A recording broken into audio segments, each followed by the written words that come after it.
Bom dia pessoal, tudo bem com vocês? Nossa aula de hoje ela vai trazer um tema que é muito importante. Isso porque nós precisamos entender, conversar, dialogar sobre a nossa existência. Então, a origem da vida ela é um mistério. Há teorias que explicam isso, que explicam aquilo, mas que não têm uma resposta definitiva. Então, poderíamos perguntar quem nós somos, de onde nós viemos, ou então para onde vamos. Essas perguntas elas rondam aí as cabeças das pessoas interessadas durante milhares e milhares de anos. E nós vamos tentar aqui conhecer as principais teorias que explicam a nossa própria existência. Então, pessoal, é importante conceituar o que é uma teoria.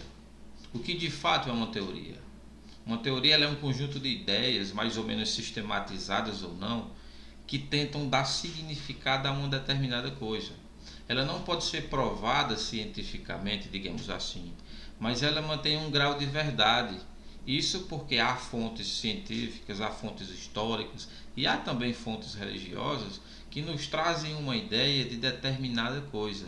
Então, uma teoria, pessoal, ela é nada mais nada menos do que um conjunto de ideias, um conjunto de pensamentos que visam explicar determinada coisa, ok? Então eu quero que vocês prestem atenção aqui no slide e venham dialogar comigo aqui para a gente entender. Então vamos conceituar, como eu disse aqui, teoria. Ela é um conjunto especulativo. Por que especulativo? Porque ela parte da dedução, embora tendo como premissa algumas provas científicas, algumas provas históricas, para poder trazer aquele grau de verdade. Então, assim, uma teoria não é apenas uma opinião. Uma teoria ela é um conjunto de ideias, embora especulativa, mas que ela mantém um fundo de verdade, porque ela parte de algumas provas, algumas fontes, seja ela científica ou seja ela histórica. Então, há uma diferença muito grande entre opinião e teoria sobre determinada coisa. Então, ela é também um método organizado de caráter hipotético e sintético. Então, os fatos podem ser testáveis. Então, por exemplo, quando nós encontramos um determinado fóssil de um determinado dinossauro, e aí os cientistas descobrem que naquele fóssil houve fraturas diversas provocadas por, digamos, uma luta que houve entre um dinossauro.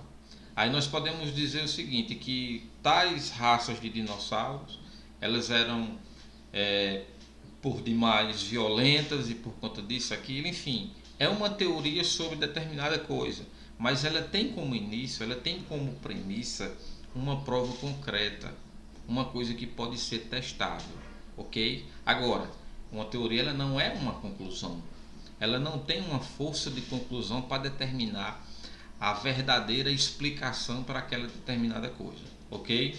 Então nós conceituamos, nós aprendemos aqui a diferença entre teoria e opinião. São coisas diferentes. Uma opinião é uma coisa minha pessoal e sem prova. É o que eu entendo daquilo, sem eu ter uma prova, sem eu ter um fundo de verdade, ou então sem eu ter uma coisa que pode ser testada, ok? Então vamos lá.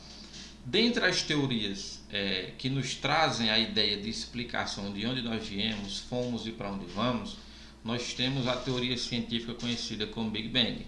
E na tradução, vocês sabem do inglês, significa grande explosão. Ok? Grande explosão. Então reparem bem, pessoal, até o momento a teoria do Big Bang ela é utilizada para explicar o surgimento da Terra. Então tudo o que nós vemos e observamos nesse mundão aí fora, ela parte de uma explicação científica conhecida como Big Bang e a gente vai discutir agora. Então, segundo essa teoria, acredita-se que o nosso planeta ele se formou há 4,5 bilhões de anos. Isso é uma coisa muito importante, pessoal. Vamos discutir aqui. Quando vocês observam essa imagem, pessoal, nós temos aqui na prática uma representação dessa teoria do Big Bang. A matéria que havia no espaço aí afora, ela passa por um processo de unificação, de explosão, de reorganização, gera esse brilho gigantesco que é a explosão, depois gera o espaço e o tempo, para depois gerar as galáxias, que geram os planetas, que geram novamente as galáxias, onde nós estamos aqui hoje. Então, assim, segundo essa teoria, havia nada, e esse nada gerou essa explosão, e essa explosão gerou o espalhamento de vários detritos, espaço aí afora, que foi se unindo e se formando nos sistemas solares, como esse nosso que nós vivenciamos hoje, que se formou o planeta Terra, que depois se formou a vida, e depois nós observamos tudo que tem aqui mundo afora. Essa é a teoria científica do Big Bang. Agora, vocês podem perguntar, Bartolomeu, essa teoria ela pode ser testada? Não, pessoal. Essa teoria ela pode ser observada? Ela tem uma prova concreta e absoluta? Não, nós não temos. Os cientistas deduzem essa premissa, deduzem essa explicação com base nas observações, com base nas análises de alguns materiais, com base nas análises de outros planetas. Vocês observam que recentemente nós pousamos um rover, mais um rover na verdade, lá no planeta Marte. Ele vai estudar se Marte um dia, aí no passado, ele foi habitável, se havia água em Marte, se havia seres vivos em Marte. Então assim, tudo parte da ideia de uma explicação. A teoria do Big Bang, ela traz esse esquema que vocês observam aqui em cima. Essa é a teoria científica. Agora, é importante dizer, pessoal, que isso não foi feito, que o nosso mundo, segundo a teoria, não foi feito de um dia para a noite. Isso ocorre ao longo de um processo de bilhões e bilhões de anos, ok? Então vamos entender mais um pouco, pessoal. Depois que o mundo foi formado, depois que tudo foi organizado do jeito que nós conhecemos aqui, nós vamos ter várias teorias sobre a explicação da vida aqui na Terra. Então, nós observamos aí, nesse slide anterior, vou voltar, que há aqui a formação dos planetas, dos mundos, dos sistemas solares. Mas depois que os planetas são formados, nós vamos ter aqui a origem da vida. E também para a origem dessa vida, nós vamos ter as explicações, as teorias com base nos experimentos. Então a primeira é a abiogênese.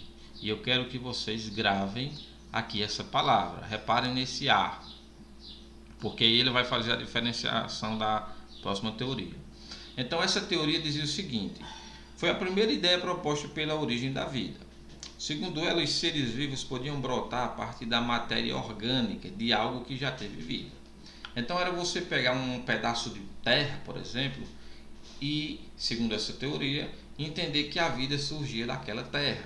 Ou então você pegar uma madeira morta e perceber que a vida surgia daquela madeira morta. Então, segundo os pesquisadores dessa época, dessa teoria, diziam que os sapos eles poderiam brotar dos pântanos. Então, quando você vê aí o açude aqui, por exemplo, segundo esses estudiosos dessa teoria, os sapos poderiam sair do açude uma vez que eles fossem gerados dentro do açude. A água do açude iria gerar o sapo. Entenderam? Essa teoria, pessoal, ela encontrou problema, porque ela afirmava também, por exemplo, que vermes poderiam brotar das frutas. Então, se você tivesse aí uma manga, aí a manga, de repente, ela fica podre, aí os vermes vão aparecer naquela manga. Os cientistas da abiogênese, eles diziam que o verme ele se originou da própria planta e não teve nada de fora que trouxesse esses vermes para aquela fruta, na verdade, desculpe. Então, essa é a teoria da abiogênese. Aqui você observa abaixo, pessoal, a lagartixa nascendo, entre aspas, de um pano sujo. Então, segundo os cientistas que defendiam nessa época a ideia da abiogênese, aqui nós teríamos um pano sujo e a lagarta iria sair, criar, nascer desse pano sujo, a lagarta não, a lagartixa, né? E assim a teoria da abiogênese. Essa teoria, pessoal, ela foi muito criticada, porque os cientistas eles começaram a fazer experimentos que vinha refutar, que vinha negar esse tipo de teoria. E um desses cientistas, pessoal, foi nada mais nada menos que Louis Pasteur. Não sei se essa é a pronúncia adequada. Foi meu irmão de biologia, da área da biologia, que disse Louis Pasteur. Ele me disse certo e eu estou reproduzindo aqui errado. Mas enfim, no ano de 1860. Então, pessoal, contrapondo a essa teoria da abiogênese, nós vamos ter vários experimentos que vão refutá-la, que vão trazer outra explicação para a origem da vida. E dentre esses experimentos, nós vamos ter a teoria da biogênese, sem o azinho que vocês viram aí na aula passada. Então, assim, houve um cientista conhecido como Louis Pasteur, que na década de 1860, ele veio realizar um experimento que vocês observam aqui na tela, que ele vem afundar, enterrar de vez a teoria da abiogênese. Segundo ele, pessoal, a vida ela só se gera de outra vida. Então, como que ele conseguiu explicar? Ele pegou um caldo nutritivo, que poderia ser de uma sopa, que poderia ser de uma carne, e colocou em um recipiente esse caldo. Daí ele pegou e alongou a ponta desse recipiente para deixá-la fechada. O que ele vai fazer? Ele vai ferver esse caldo. Uma vez que ele ferve esse caldo, vocês sabem muito bem que a água fervida ela passa a ser consumível, uma vez que os vermes, as bactérias, os fungos, enfim, os agentes infecciosos que estão nessa água, nesse caldo, eles serão mortos. Então ela vai ser esterilizada. Depois que ele esterilizou essa água, ele tapou o recipiente. E aí ele percebeu, depois de muito tempo, que não havia vermes dentro desse caldo. Que os vermes, na verdade, eles ficaram de fora, mais ou menos na tampa desse caldo. Então, o que aconteceu aí? Ele impediu que os vermes viessem até o caldo, depositassem os seus ovos, depositassem os seus parasitas, e isso fez com que o caldo passasse muito tempo sem que ele fosse contaminado. Depois que ele provou sua experiência, ele abriu esse caldo e instantes depois os micro-organismos começaram a aparecer aqui, como vocês verificam nessa imagem de número 5. Então, qual é a explicação para isso, pessoal? Que segundo Louis Pasteur, a vida ela só pode ser gerada a partir de outra vida. Então, se a manga estava lá e de repente ela ficou madura e de repente houve a invasão de outros insetos, de parasitas, de fungos, enfim, o famoso tapudo que a gente conhece, né? Foi porque um agente externo chegou lá e depositou os seus ovos e por isso eles germinaram. Então essa é a explicação da biogênese. Hoje nós conseguimos dizer com toda verdade que há, que a teoria da biogênese ela é cientificamente provada. E Louis Pasteur provou isso daí em 1860, ok? Então aqui mais uma vez vocês podem observar, pessoal, o experimento de Pasteur na prática. Ele pegou e colocou um pedaço de carne dentro de uma vasilha seca, de um frasco seco e aberto. E aqui as moscas, elas estão pousando aqui na carne. As larvas vão cobrir a carne e a carne vai apodrecer. Quando ele faz esse segundo experimento aqui, ele vai tapar, pessoal, o recipiente com uma gaze. Vai ter o ar penetrando, obviamente, mas as moscas elas não conseguem chegar até a carne e, portanto, colocar aqui os seus ovos que vão digerir aos poucos a carne, vão contaminar e digerir. Nessa outra aqui, pessoal, vocês vão ver que as moscas elas colocaram as larvas aqui no recipiente, portanto não desceu e a carne ela vai ficar intacta, ela não vai ter germes aqui nela. Então isso é muito importante, pessoal, porque nós conseguimos observar isso na prática. É igual um animal. Um animal quando morre, ele começa a apodrecer, obviamente, ele começa a se desgastar, a carne vai começar a feder. Mas ela vai ser digerida porque as moscas, elas vão lá depositar os seus ovos, as larvas vão consumir aos poucos aquela carne. Depois chegam os urubus e vão comer aquela carne daquele boi que morreu, que foi jogado ali fora. Mas se essa vaca ela fosse colocada em um ambiente fechado, sem larvas, sem moscas, sem urubus, ela ia passar muito tempo para se decompor, ok? Então assim, essa foi a teoria científica do Big Bang, a teoria da biogênese e a teoria da biogênese, ok?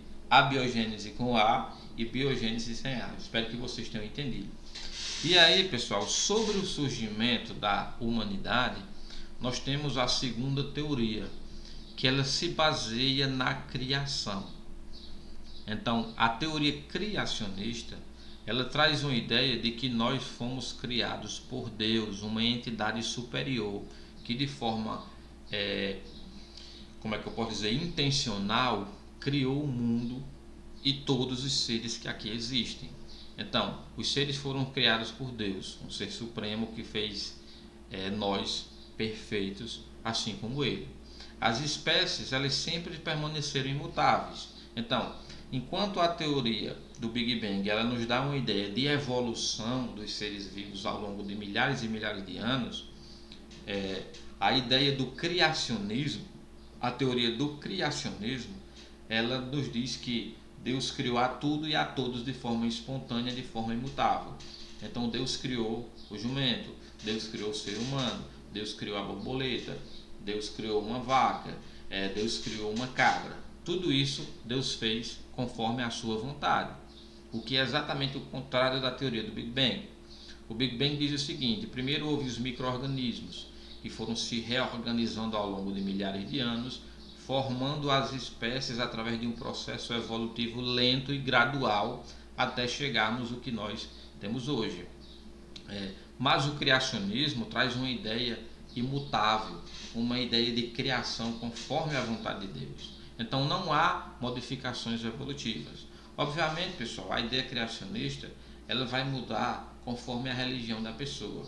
Então nós que somos cristãos, nós entendemos uma determinada coisa, o Deus, Jesus Cristo. Outra pessoa que digamos assim, que acredita nas religiões de matriz africanas, tem uma ideia diferente da criação do mundo, embora sendo uma criação divina. Outra pessoa lá no outro continente tem outra ideia com outro Deus, mas que se baseia também no criacionismo, ok? Aqui nessa imagem vocês podem observar a ideia de que Deus, sendo representado aqui, ele criou o mundo conforme a sua vontade. O mundo, segundo o criacionismo, ele foi criado por Deus, ele foi proposto por Deus, ok? Então, pessoal, eu espero que vocês tenham entendido essa aula de hoje. Foi uma aulinha um pouco interessante, porque era um assunto só na forma de roda de conversa, como a gente tem hoje, né? Qualquer coisa vocês podem entrar em contato comigo. A atividade ela vai estar aqui na plataforma e até breve, ok? Tchau, tchau, pessoal, e que Deus abençoe todos.